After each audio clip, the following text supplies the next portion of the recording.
As you saw earlier, Nikki Haley came out swinging today at both President Biden and former President Trump for their age and warned, she said, that both are at risk for dementia.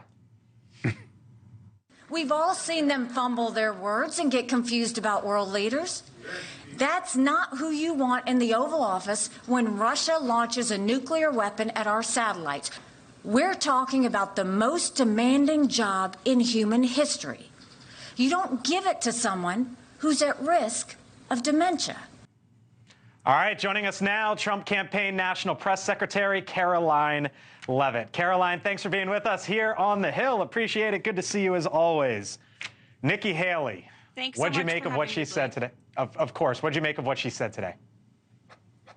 Well, Nikki Haley certainly had a lot to say today, and it's the same message that she's been parroting for months, but clearly voters are not listening. The one thing she did not say is to name a single state that she can win. The truth of the matter is Nikki Haley does not have a pathway to victory in this Republican primary. She lost by more than 30 points in Iowa. She lost by double digits in New Hampshire. She lost to literally none of the above in Nevada, walking out of that state with 0 delegates. And now she's headed to another embarrassing defeat in her home state of South Carolina, where President Trump is crushing her in the polls, and the road ahead gets a lot worse. He's beating her in every single Super Tuesday state as well. She is single-handedly preventing the Republican Party from completely unifying around the presumptive nominee, President Trump, so we can take the fight to Joe Biden, who is mentally incapable of being commander-in-chief, who has created the greatest border crisis this country has ever seen, and who has decimated our American economy. We need to get to work on fighting the Democrats, and Nikki Haley is preventing us from doing that. So you talk about fighting the Democrats. Your campaign today put out a memo in advance of Nikki Haley's speech.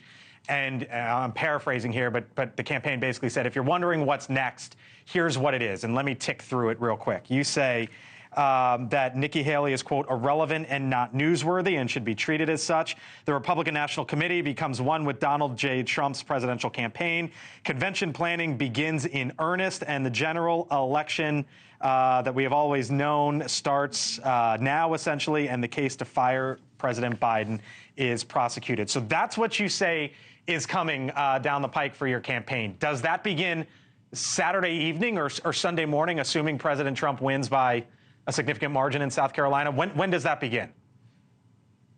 Yes, absolutely. First of all, the fight against Joe Biden, the Democrats, has started the second that Donald Trump launched his campaign more than a year ago. We've been hell-bent on exposing the fraud of the Biden administration, exposing their corruption, and also shining a light on just how better the lives of the American people were a few years ago under President Trump. As for Nikki Haley, the case has been very clear. Voters made their choice clear in Iowa. They made it clear in New Hampshire, Nevada, and they will again in South Carolina. There is no mathematical possibility for Nikki Haley to secure the delegates to be the Republican nominee at this point, yeah, Karoline, and we are focused on moving on.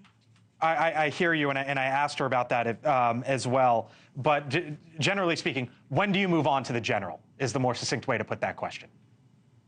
When do you say Nikki Haley's done, the Republican primary's over, general time, let's go? When do you see that happening? We've already said in the memo today, Blake, as soon as President Trump has a big victory in South Carolina on Saturday night, all eyes will be focused on the general election. Okay.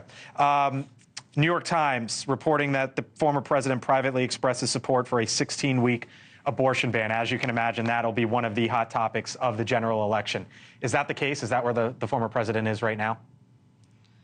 No, that fake news story was from the New York Times. We called it out as such. The president has consistently said that he is proud of his record as the most pro-life president in American history. His conservative Supreme Court justices were the reason that Roe v. Wade was overturned and that decision was returned back to the states. That's where President Trump believes that it belongs at this point. He's open to discussion when he is back in the White House with both sides to come to an agreement that everyone will be happy with. But the fake news to run a story that he has somehow committed to a certain number of weeks at this point is totally and completely false.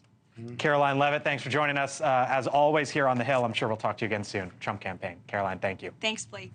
Thank you for watching. And make sure you go to joinnn.com to find NewsNation on your television provider. And don't forget to click the red subscribe button below to get more of NewsNation's fact-driven, unbiased coverage.